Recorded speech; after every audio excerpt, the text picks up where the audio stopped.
Welcome, teacher friend. I'm Lori. And I'm Melissa. We are two literacy educators in Baltimore. We want the best for all kids, and we know you do too.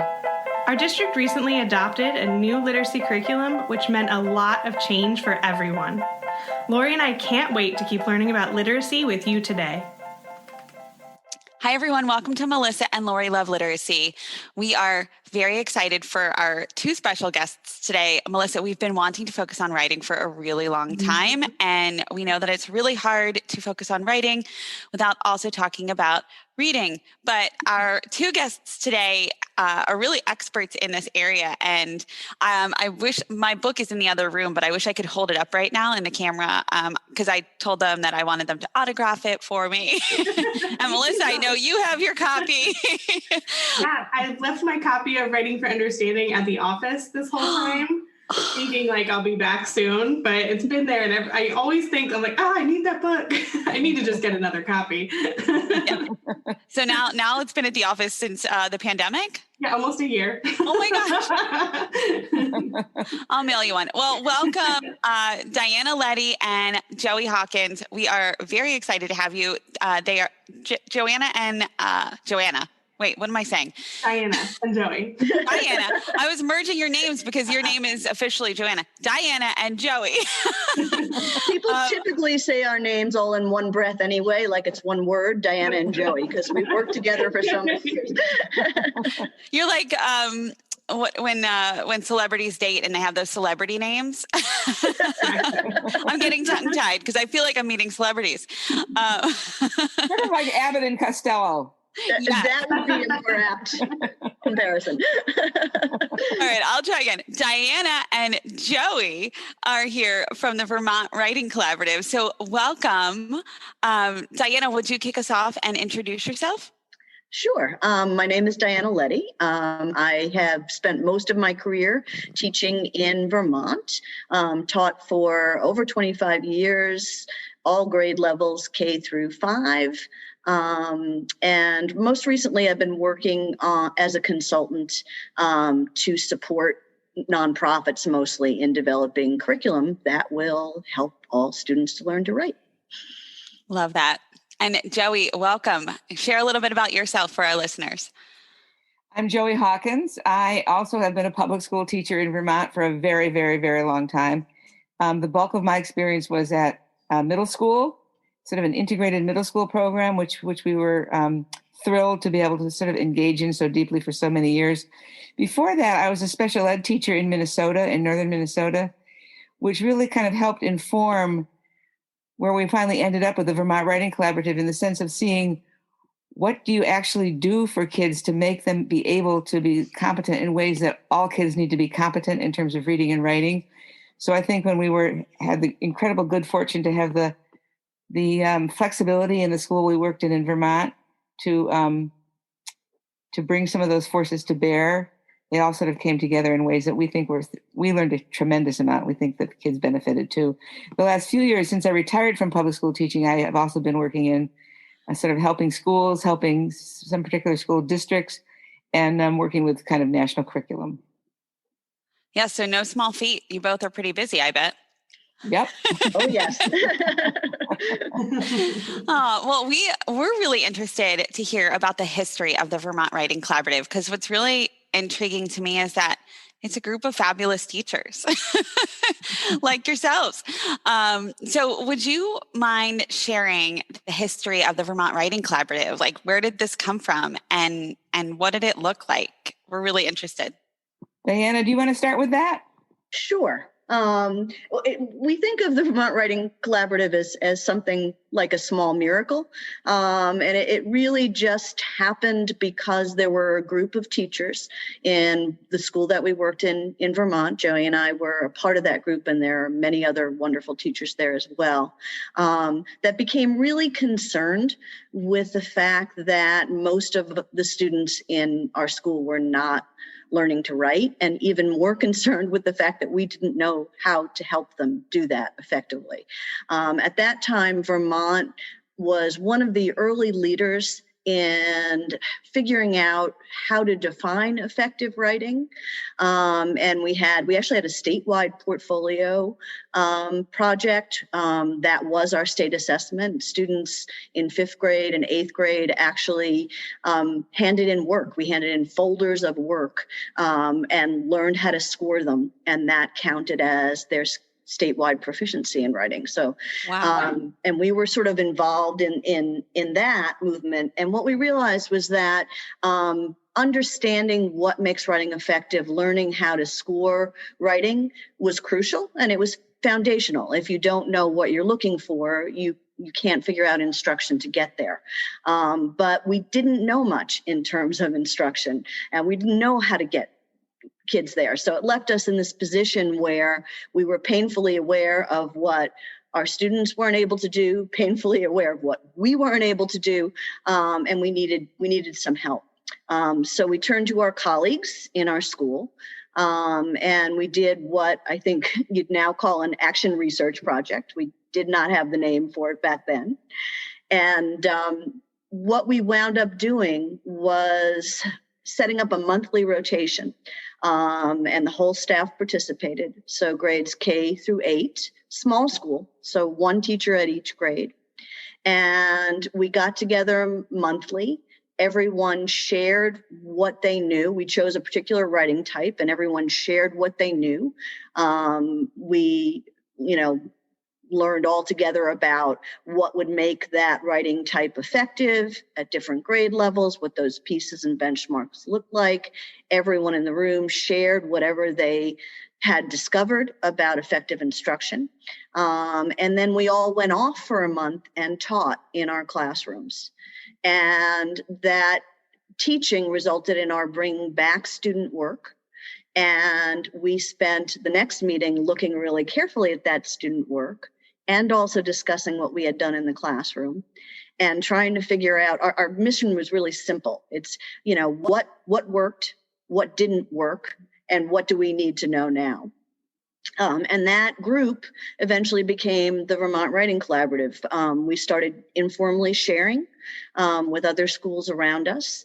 And very soon there were people who were asking us, can you tell us more about that? Can you share your materials? Can you share your ideas? We started going around to some other schools. And now really the approach has spread nationally. And I think the other thing I'd add to that, just in terms of history, is that as that was happening, as Vermont was developing this kind of ahead of its time portfolio program at the time, and this goes way back to the 90s, I think, as I recall. It was really quite a long time ago. And there were writing networks, which our school was involved in, as were most other schools in Vermont around the state. And Vermont is a pretty small state. So when you have 14 or 17 or whatever it was writing networks, a lot of teachers participate. And some of those teachers were the teachers who ended up becoming part of our Vermont Writing Collaborative with us, who were not in our school, but were asking the same questions about how do you really help kids to write. And one of the things we learned because so much was leaning on assessment in those early days, and it was a really good idea to be looking at student work and learning from it.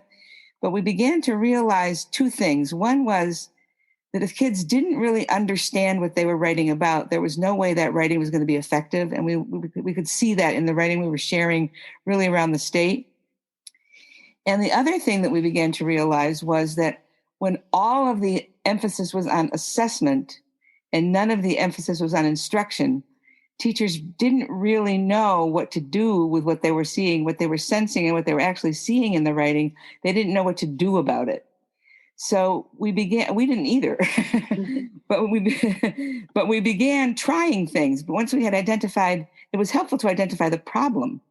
So once we had identified the problem, and by this time it was based in our school, but these other schools were involved in it at the same time as well, we could start sharing strategies. This worked, maybe this would work. And that became a highly collaborative effort, kind of starting in our school, but really more than our school. Because, and I attribute some of that to the fact that Vermont very fortunately had this kind of statewide ethos about sharing between schools. And it was a small enough state that we were able to do it. It's amazing. I love that. We were very lucky. We were Yeah. very lucky. It sounds like the perfect scenario, right? The right place, the right time, the right people. Yeah. It's a once in a lifetime, right? It was very serendipitous. Yes. And I just love that. I mean, so often, at least in Baltimore for so long, we separated reading and writing. You know, it was like we had our reading time and then we had our writing time. Yes. Yeah. And most people did that, Melissa. And still, that's a real struggle in many places. That issue of reading period, writing period. Who's the reading teacher? Who's the writing teacher? Still, that's an issue that people struggle with. We had the incredible flexibility in our school and in the state as a whole to say, I'm not sure that's working. Let's try something else. You know, what I think is interesting is that I feel like a lot of teachers listening or even leaders listening, it's resonating to say like, we want to focus on writing, or, you know, we chose to focus on writing. I mean, I've been there. I've been at a school that quote chose to focus on writing. You know, we did a lot of what you shared in terms of knowing, like what it means to get students to the final product, but we focused on the assessment and we didn't focus on that instruction piece. And we also didn't focus really on what they were reading in order to give them enough information in order to write about it. So they still lacked the knowledge to be able to articulate and what they understood. And you know, in hindsight, in hearing you two talk and in reading, Writing for Understanding, that's really where we went wrong. And it was well intentioned and I think a step in the right direction, but it just didn't come full circle like yours did. So I'm really curious, like if what the next thing was after that. Like, how did you come to where? You know, to find all the pieces to the puzzle, if you will, and how did teachers react to students building knowledge on topics in order to be able to write for understanding? And maybe that's a really big, broad question, but I'm just really intrigued. I'll take a stab at that for start, and then Diana, you can jump in. Sure. I would say that as soon as we identified it for ourselves and started trying things, that the teachers that we could immediately work with reacted very positively to it, because it was so clearly true to sort of see that students couldn't. A big piece of what was going wrong for students was that they didn't know what they were talking about.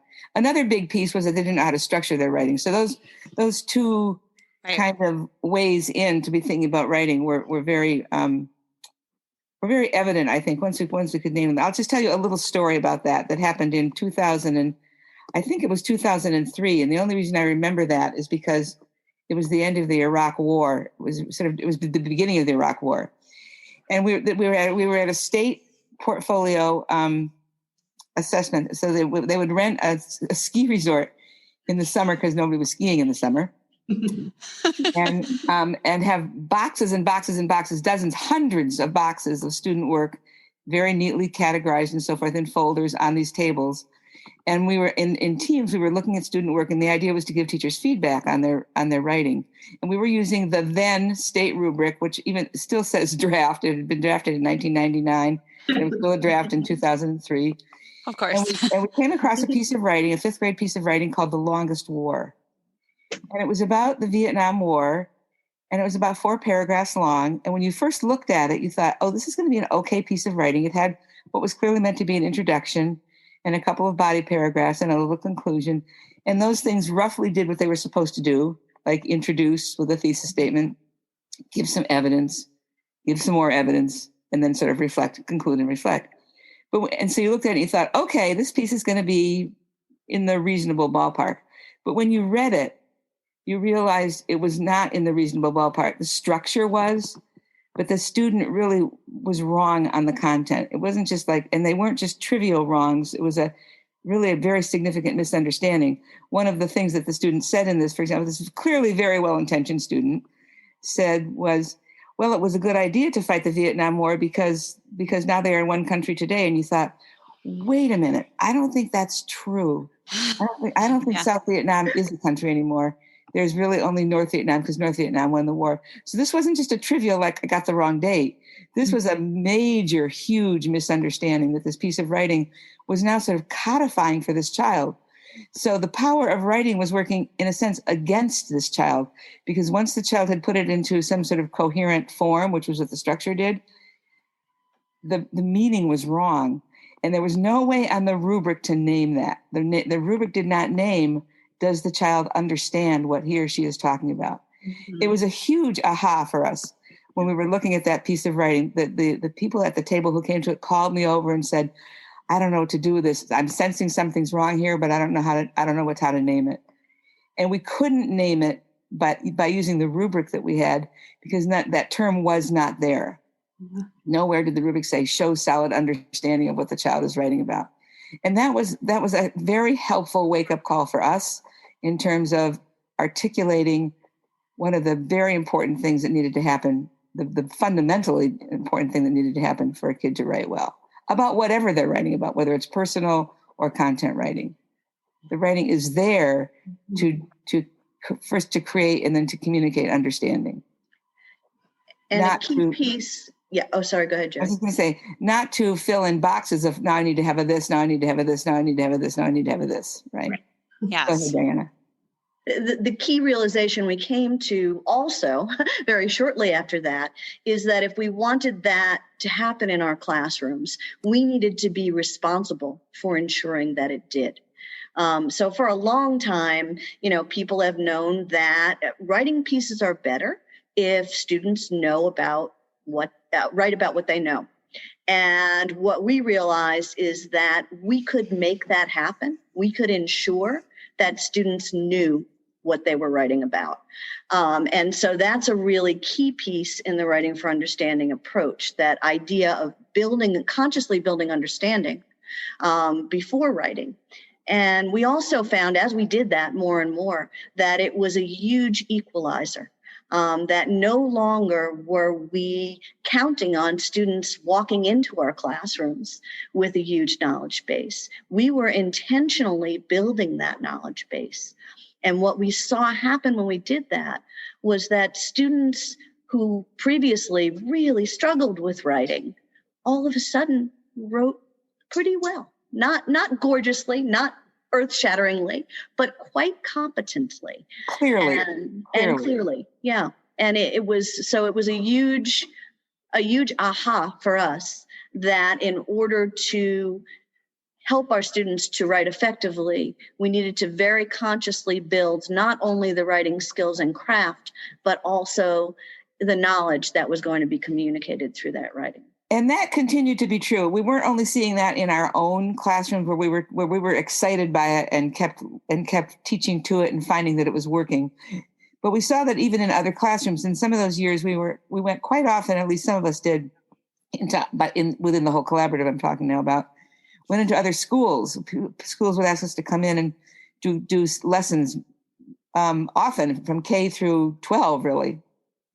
And we would find that same thing repeated over and over and over again. That once you really sort of focused on saying, this is what I'm going to want you to write about, this is how I'm going to make sure that you're going to be able to write about it. And a huge piece of that is building the content knowledge in accessible ways so that the kid actually has it. Seeing the results of that repeatedly being what Diana's describing, where the students, you can almost see the kids saying, I get this. I get what I'm doing here. I can tell you actually another little story about that. And this happened some years later, actually, quite a few years later, in an eighth grade, with an eighth grader in my classroom. And we were experimenting with what we now call gradual release of responsibility, where you start with something that's very, very scaffolded. You're almost making it impossible for the child to fail, and then moving to somewhat less scaffolding and ultimately to independence. And there's many ways to do that. And there's no hard and fast rule about the number of tries you need and so forth. But we were experimenting and trying it. And this one student got to that final, he was a very needy student. And he was out of the classroom most of the time because that's what his IEP required. But I had asked the special ed teacher if it would be okay if he would stay in the classroom for these 6 or 8 weeks that we were doing this project, because we felt he would benefit from it and wanted to make sure he didn't miss it. Otherwise he would have been gone during that time. So he was there, and he went from this highly scaffolded to this essay, this literary analysis essay, from a highly scaffolded one to a somewhat less scaffolded to a pretty independent one at the end. And he wrote that pretty independent one, not perfectly and probably not even proficiently, but well into the ballpark. Like when you read it, you thought he knows what he's talking about. This essay is clear. The spelling is not great, but that wasn't our focus at that point. This child really knows what he's talking about. And I was thrilled and took it to the special ed teacher and said, look what this child did. And he read it and he said, well, he didn't write that. And I said, well, what makes you say that? And he said, well, his dad helps him a lot with his writing. He would have written that at home and his dad would have helped him. And I said, actually, he didn't have that option. I watched him write this in class. I watched what he did. In fact, what I watched him do was to sit down with the text, the short story that this was going to be writing about, look at the question, get out his model from the earlier piece that we had written that was similarly structured, put it next to him on his desk and then start to write. And he wrote for a long time, an hour, hour and a half, whatever it took to finish that essay. But he had to do it in class and he had to do it independently.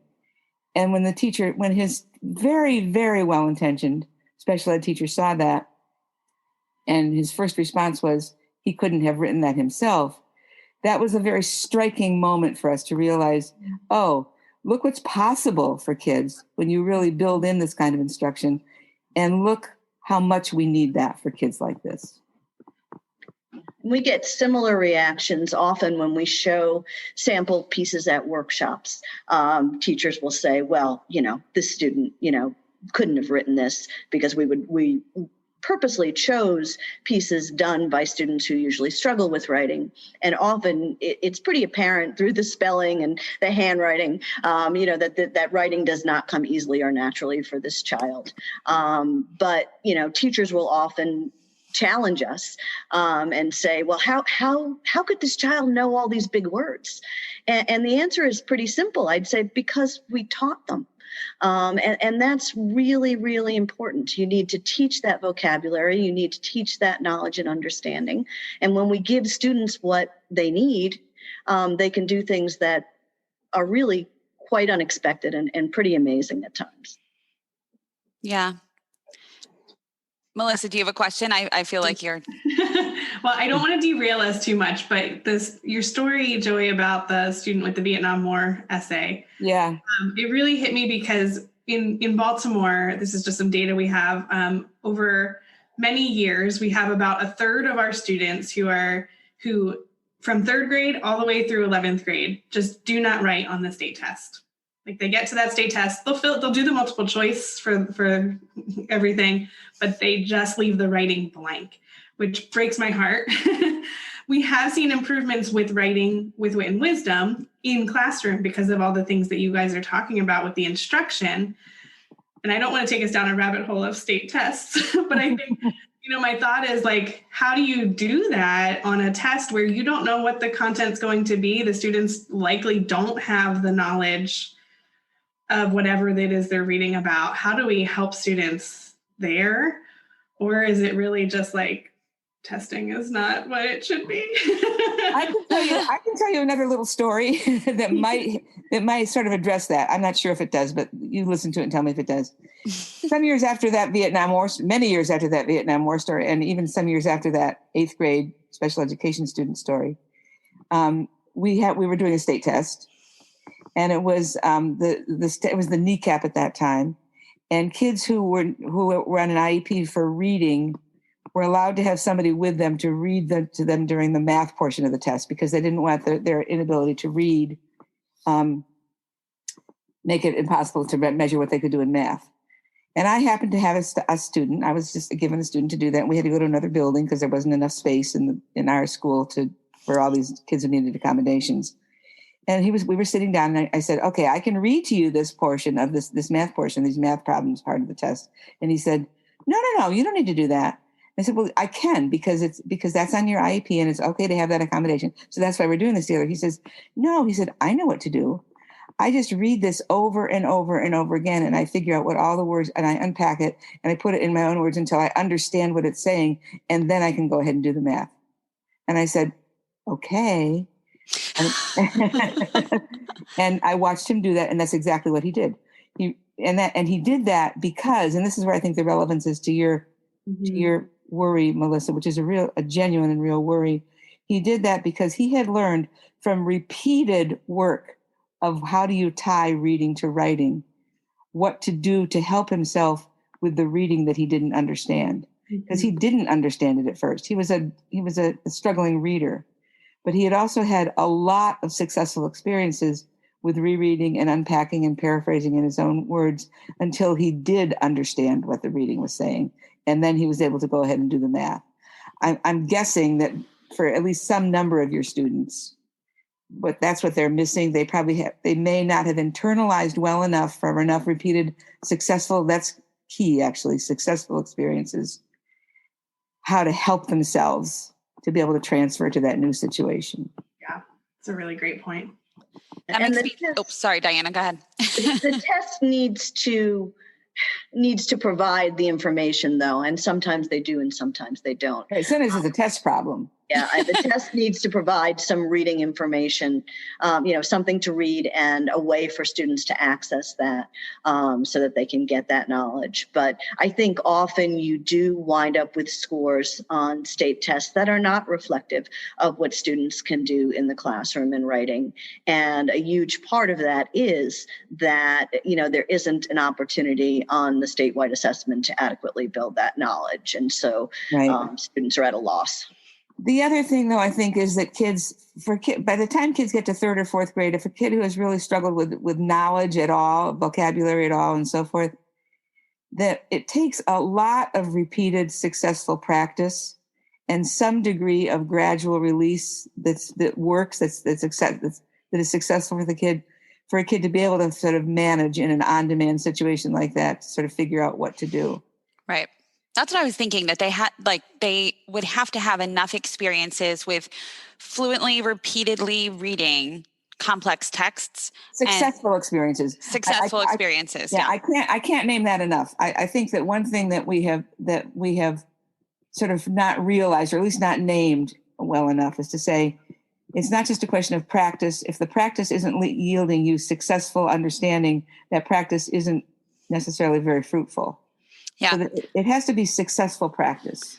Joey, I think I want to say in our pre-call, you may have said this. I might have just said it in my head when you said something like that. I teach fitness classes, and I had an instructor say, or a teacher say, perfect practice makes perfect. And that phrase really stuck with me. And so I think that's what you're talking about, right? Like that successful practice is what gets us to that success. If I'm always doing a curl wrong, or a squat wrong, I'm doing that squat incorrectly wrong all the way to the end. And it's the same with kids in that fluent reading space. If they're reading it incorrectly and they're practicing it incorrectly and no one's ever correcting them and helping them to get to that success point, then they could practice all they want, but until it's, quote, perfect, if you will. Right. We're not getting them. I'm hoping that you all might be able to share, just in a quick snapshot, the tenets for writing for understanding, and really any research that you turned to, which I believe is knowledge building research, which is interesting because it wasn't so much writing research. So I'm curious about the key tenets for writing for understanding, and then the research that you turned to help guide you through supporting those tenets in your practice. Diana, why don't you start with that, the tenets? Sure. What we wound up with were, we think of them as 3 pillars of writing for understanding. And the first one is backward design. As we were saying, it's really important to know where you're going, both with the writing and with the knowledge building, and to really carefully plan instruction from those ends. So our approach is very, very much tied up with principles of understanding by design and other backward design principles. So, Joey, we sometimes call it the how do I get to Walmart principle. Like you don't just say, gosh, I'm going to go out in the car and hope I get to Walmart. You say, where's Walmart? And then you plan backwards from that. Exactly. And that's really crucial. So there's a lot of teacher planning that goes into this, and a lot of being able to envision that final goal, both in terms of what that final writing piece will look like, and also in terms of, what kind of knowledge needs to be built in order to get there. And then the second tenet, so the first is backward design. The second that we've been talking about is understanding, that there needs to be a lot of time. And one of the things that people say all the time when they plan a sequence like this is, it looks like we're doing so many things that are not actually writing. And that's true, because you need to spend a fair amount of time building knowledge and building craft before you write. And that building of understanding looks like kids talking to each other. It looks like kids reading complex text. It isn't acting things out. Exactly, acting things out. Younger kids, very actively working with knowledge and manipulating, their thoughts and talking to others. So, that takes a good chunk of time. And then the third pillar is direct instruction. And that's where things like our structures come in. We use structures, we use models, we use graphic organizers, and a bunch of other instructional techniques. So our three pillars are direct instruction, understanding, building understanding, and backward design. And those are our basic principles. And I feel like as you're naming those, I'm envisioning Wit and Wisdom in my brain and just thinking, wow, if you have high quality curriculum, this is happening for you innately in the materials. And that's, I think, one of the key reasons to really use them as intended and with some integrity, or with a lot of integrity. And yeah, I'm envisioning all of these pieces.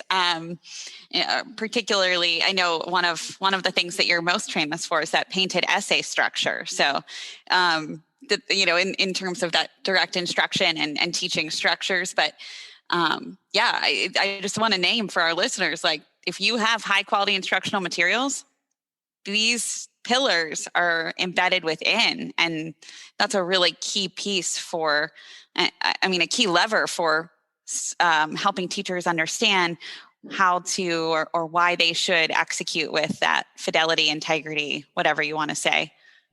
I would also say, Lori, I think it's just, it's so beneficial for teachers to have something that has done some of this work, because in Baltimore, before we had Wit and Wisdom, we were attempting to do some of this. And I think we did a pretty good job with the backward design, like leading up to that final writing task and building up to it. But we didn't even touch the other two. No. And we didn't have time or people to really get there. And so, for asking one teacher to do all that too. Oh my gosh. Too much. Having a curriculum that has a lot of it in there already, or most of it in there already, is amazing for teachers. Feels like a relief. Oh my gosh. Yes. Yeah. Like they can actually, they can actually teach. I know one of our future podcasts that we'll be putting out there, we're talking with the Right to Read Project, and they talk a lot.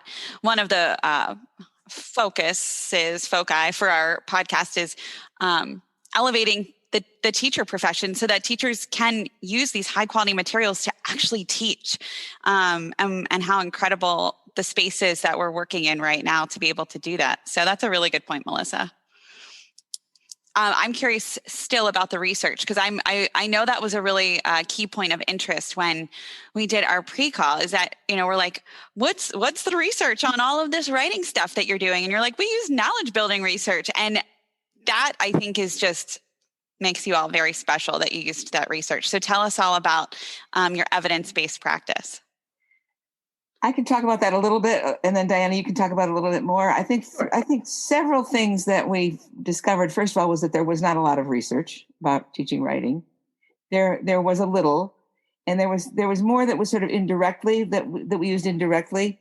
So I would say one of those is now very old, is the Vygotsky research, which goes way back, way back, on the importance of oral language to build understanding.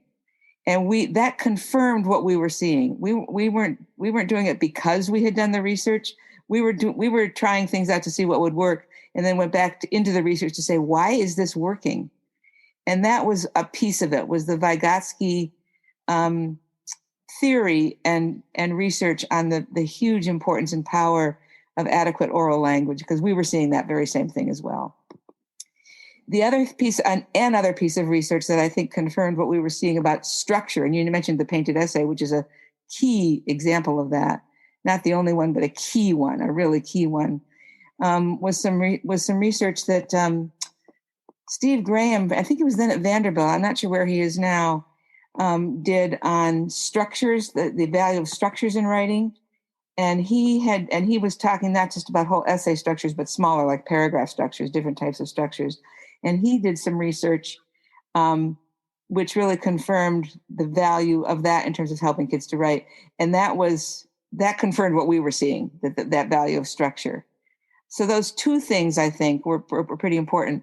A third one, which is a little more indirect, was from the National Research Council. And that was pretty old now, 2000. And I looked recently to see if they've updated it. And that's still kind of a gold standard bit of research that the National Research Council did. And that's really on what it takes for kids to internalize, to be able to go, what you were sort of talking about, Melissa. They can do it within a classroom, but maybe can't apply it in an assessment situation for a variety of reasons. And they did research on what it takes to the factors that need to be in place, one of which is practice, for kids to be able to internalize. So I think those three things, those three pieces or chunks of research helped us understand why what we were doing seemed to be working so well. Can you add to that, Diana?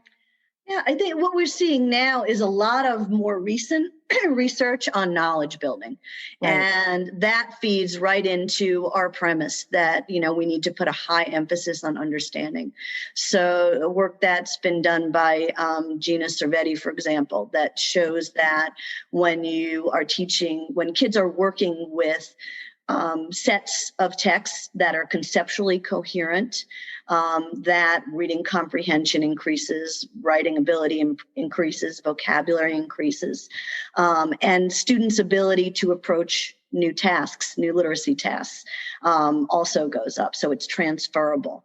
That whole emphasis, and I think that's one of the reasons why we were able to jump in with both feet once states started having new standards, because we had, in some sense, already done a lot of this work and stumbled on it ourselves. Early on, when states started adopting statewide standards, people were trying to figure out instructionally, what would this look like?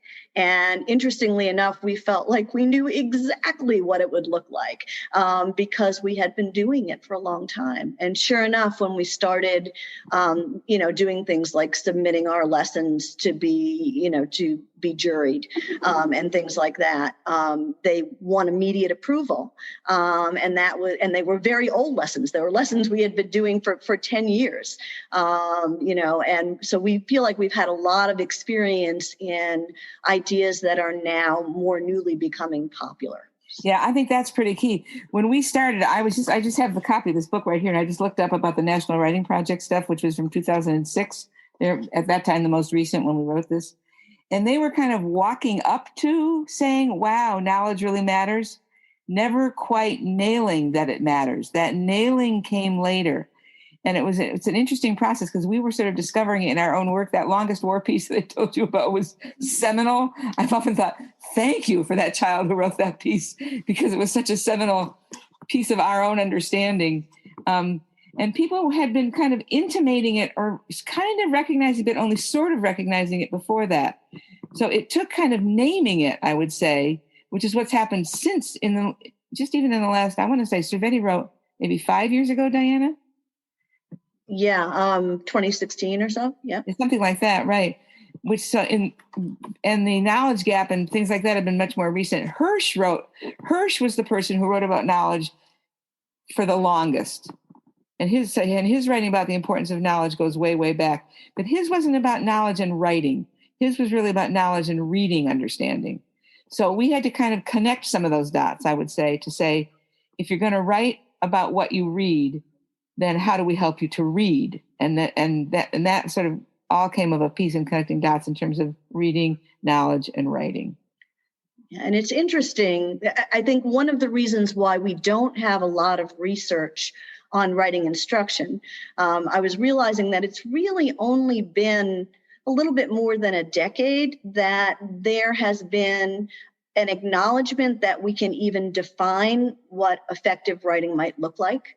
So that in and of itself was a new idea, that we really grappled with in Vermont. And so if you look back at the history of research, people had trouble even saying, what would it look like if kids were successful here? So that makes it even harder to design a research project.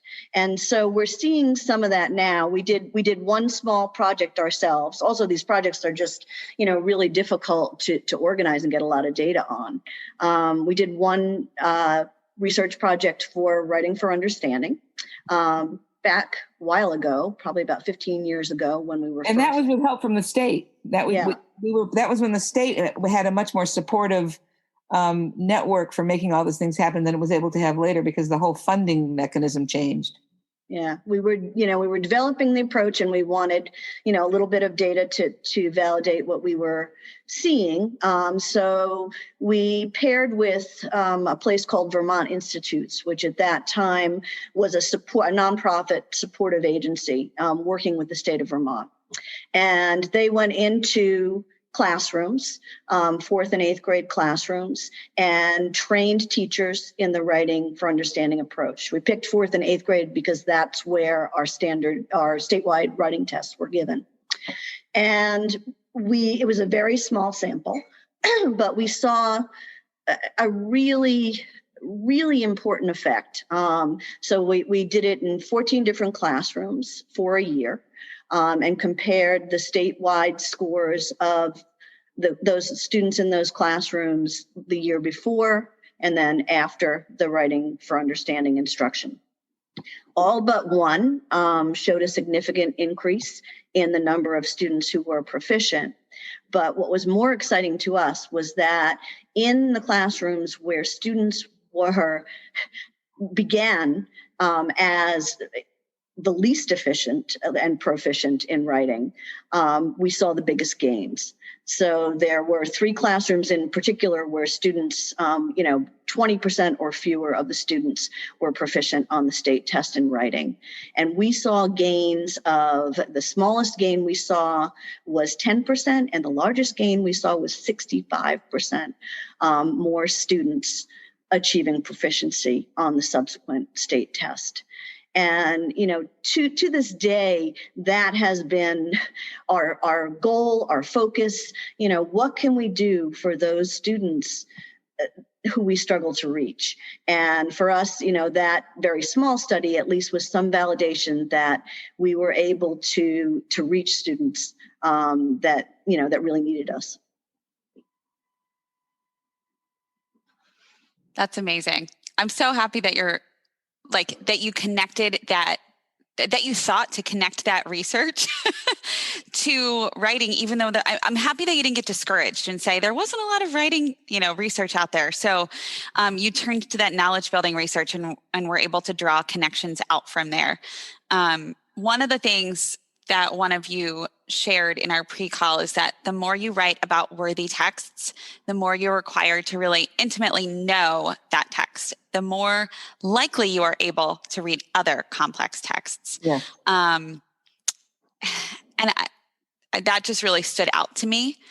And I want to just briefly talk about the idea that a lot of kids are still being asked to write about topics that are disconnected to texts. And if we could just chat briefly about that, because obviously it's so important and it really is an equity issue, right? In order to have the kids write about the same topic. Melissa, I know you want to say something right now. You just reminded me of something I just heard yesterday, which is not new, but just that, being a better reader helps you become a better writer, right? Being able to read whatever it is, you become a better writer, but the act of the writing and being able to, put in words your understanding of that helps you become a better reader for the next time you read something. And so I just like thinking about it like that, they go hand in hand. It's not one or the other. They do. And an odd thing that happened to us when we first started using this writing approach, our principals started getting calls from other schools. And the principals were asking, what are you doing in your school in reading? Because your reading scores are so high. And it turned out, I mean, when you looked across our school in reading, there was no coherent approach. Everybody was doing their own thing, looked different in every classroom. But we concluded that it was the fact that we had this unified writing approach that pushed kids into complex text and pushed kids a lot and often and with meaning, that drove up our reading scores. So I agree with you, Melissa. I love that. I love that you weren't afraid of the complex texts either. You had a mighty team. when the term complex text entered the vernacular, which was about the time of the standards, the Common Core standards, we realized that was something they were naming something that we had been doing for quite some time by that time. So that didn't feel scary. If anything, that felt validating, I would say, in our own personal experience, that we've been doing that. Yeah, I think you need to know a lot about a topic to write about it, have that deep understanding. And what you mentioned, I wrote down verbatim what y'all were saying in our pre-call. You both said you can't stop at what kids already know. Teachers need to take responsibility to build knowledge and a shared understanding. And writing is a powerful way of working with the knowledge. And Joey, you said a coherent chunk of knowledge. Yes, right. And I think we have seen that over and over and over again empirically in our own school, our own classrooms, and all the classrooms we've been working with. And that is really, I would venture to say, what Great Minds is built on. You're saying when curriculum like Great Minds are created, they're saying we are naming a worthy, first of all, worthy knowledge base. It's worth knowing something about this. It already has legs in that it links to other knowledge bases. So it's worthy in a whole bunch of ways.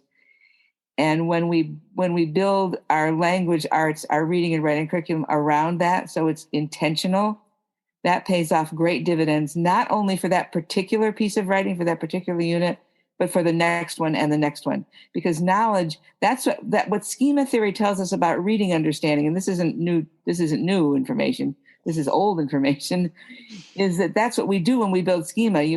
Building schema involves starting somewhere and adding to it and tweaking it and flexing it and increasing it and deepening that knowledge base. When that knowledge base is intentionally created as worthy and significant, that whole schema building is far more likely to happen than if we don't do that, than if we do tomatoes today and dinosaurs tomorrow, for example. Yeah. Yeah. And I talk a lot about my daughter and her experience because I feel like I've gotten a lens this year into school. And, before as a parent, I had just trusted, and I shouldn't have.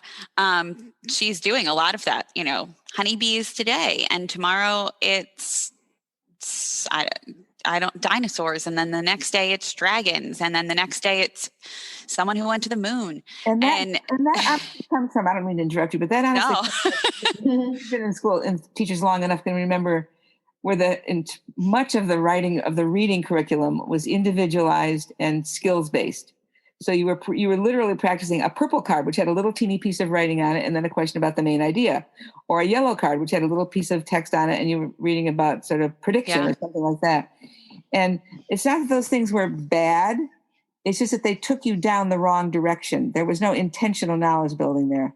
So that the kids who were getting their knowledge built in other ways because they were already strong readers and they had families who took them to museums and that sort of thing, were not being hurt by that. They weren't being hurt by that. But for kids who didn't have that, they weren't getting the opportunity to build a worthy knowledge base of any kind. And those kids get hurt by that kind of thing. Yeah. And what the writing does, in addition to helping students or encouraging teachers to help students build the knowledge base, is it helps them to process that knowledge and turn that knowledge into understanding. Right. And so there's a huge misunderstanding, I think, among many teachers about structure and the role of structure in teaching writing. The importance of structure is that those structures push students to make sense of their thinking. They push them to to synthesize. Mm-hmm. And so the structures that we use are also, and the models are a way of building schema for writing. So you're building your conceptual schema of the knowledge, but you're also building a schema that helps you understand how do we process information and how do we communicate that information.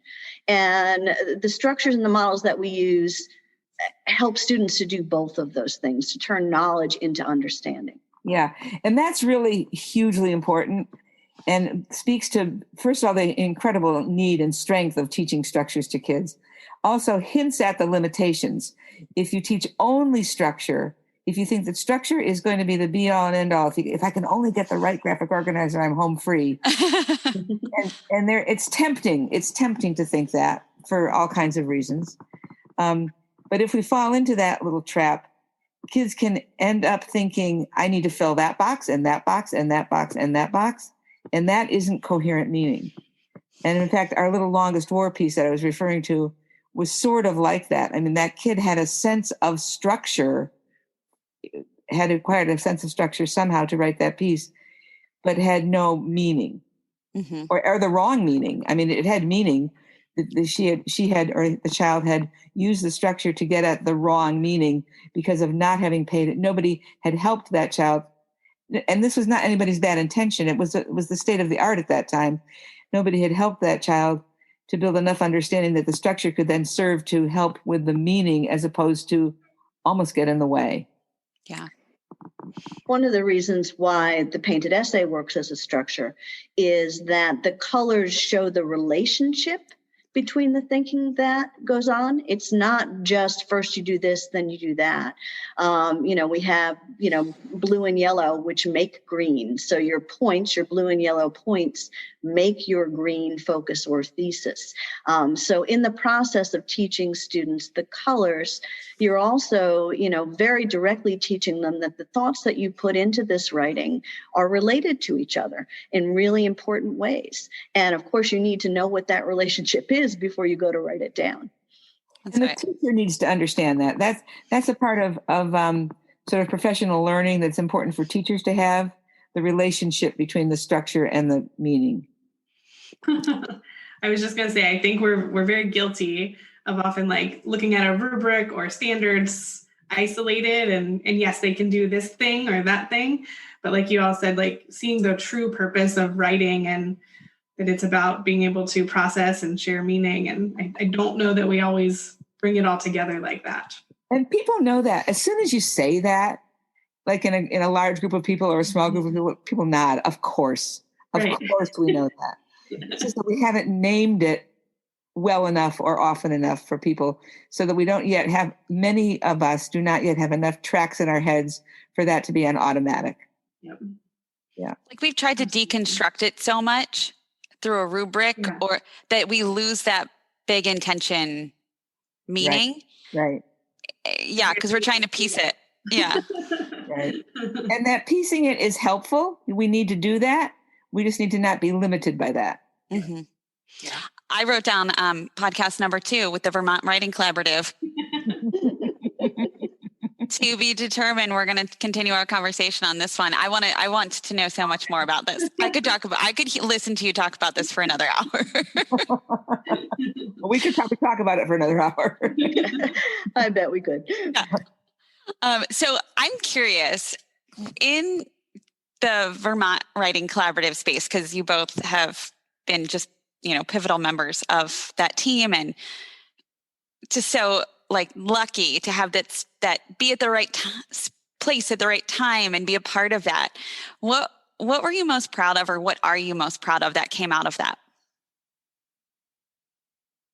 And I know I didn't prepare you for this question. I just thought of it. So I'm sorry. When you say that, Lori, what comes to my head? Lots of little individual student faces. Mm-hmm. That's all I can think of. I think, I'm most proud of our success with students. And in my head, those are particular students who come into mind, and what we were able to give those students. I would say that too. And I would even not use the word proud. I'd tweak it to say grateful. I find myself feeling very grateful for the opportunity to learn how to help kids who most need help. And without sacrificing our strong kids, because I think we have always kept that in the forefront as well. But when I think about the many, many specific faces, like all the stories I could have told you, and then there's this kid, and then there's that kid, and there's that kid. And I think we were able to help. We were really able to help. And that feels good. Yeah. All right. Are we still asking for some advice, Lori? We are. All right. So we always wrap up our podcast by asking our guests to give a piece of advice to our listeners. So to teachers, school leaders, whoever you have the best advice for, maybe everybody.